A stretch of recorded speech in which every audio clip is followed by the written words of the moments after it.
Hello, this is Lizzie saying welcome to the rebirthed labyrinth at the Quiet View. The old labyrinth had grown tired, and in a grateful ceremony of dismantling and in loving respect for all the people who had released grief and sadness, or brought their fears and their hopes to the existing labyrinth, we took up all the materials and burnt the wooden blocks in the fire as a prayer for transformation and refining. We were left with a space that seemed quite desolate, symbolic perhaps of the lives of some of us. The work of transformation very soon began, though. Levelling as best we could was quite a task, and we were grateful for some help.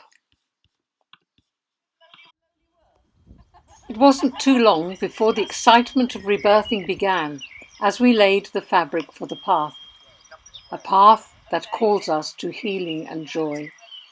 The simple act of building the path is already part of the journey, and the work, although hard, has been happy, for we sensed the connection to a divine calling. It was so fitting that the Reverend Joe Richards was at the Quiet View just at the right moment to lay the first brick, at the heart of the cross, which is such a precious symbol to Christians. It's been a beautiful aspect of the life of the labyrinth here that both Quiet View friends and family members have played a part not only in the original building, but now the rebirthing too. On a sunny bank holiday morning, 3 generations of the family were busy sticking down the bricks and tipping the recycled rubber tire bark to form the path. Did everyone hear the divine call as they made this sacred path? Probably not. And it's probably true to say that many of us don't hear that sacred invitation that calls us into the divine heart of acceptance and unconditional love, a place where, to quote a famous hymn, the hopes and fears of all the years are met.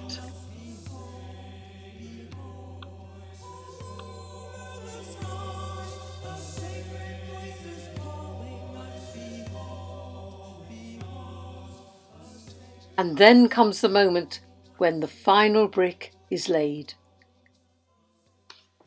The healing power of the labyrinth is beyond our understanding, and the energy of our rebirth labyrinth is really vibrant.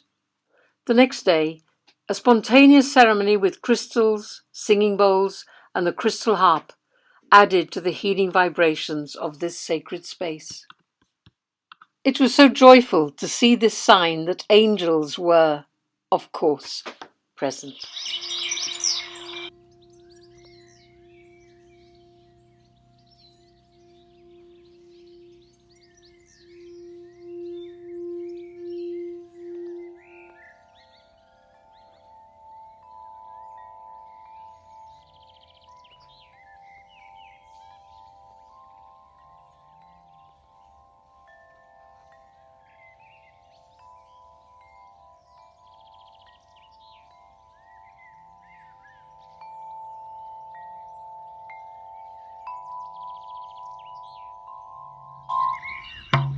To mark the beginning of our rebirthing celebration, a young person brought to the center a piece of rose quartz, which signifies unconditional love and compassion, and she was accompanied by the drum, which played the rhythm of the heartbeat, as if to say, the heart of God beats in rhythm with the heart of every human being, sharing our sorrows and our joys.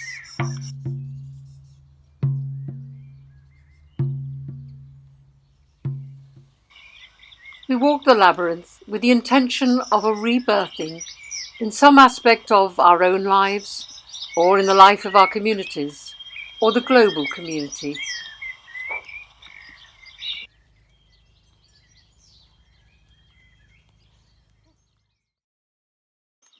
Each of us experienced hope in the joyful task of blessing and setting aside this space as a haven of healing for all.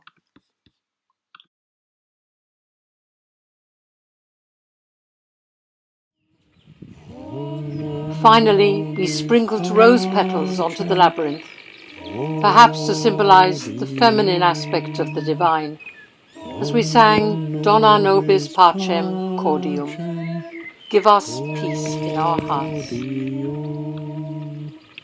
Dona nobis pacem cordium.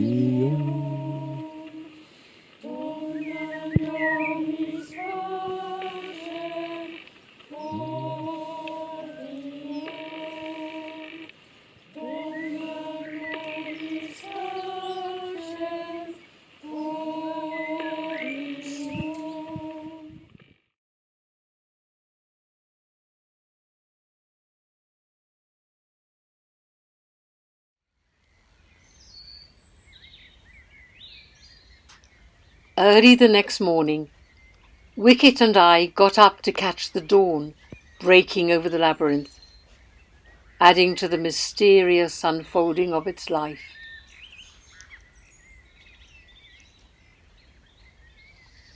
As did the sun rising over the garden. May we all know the warmth of divine love shining in our hearts.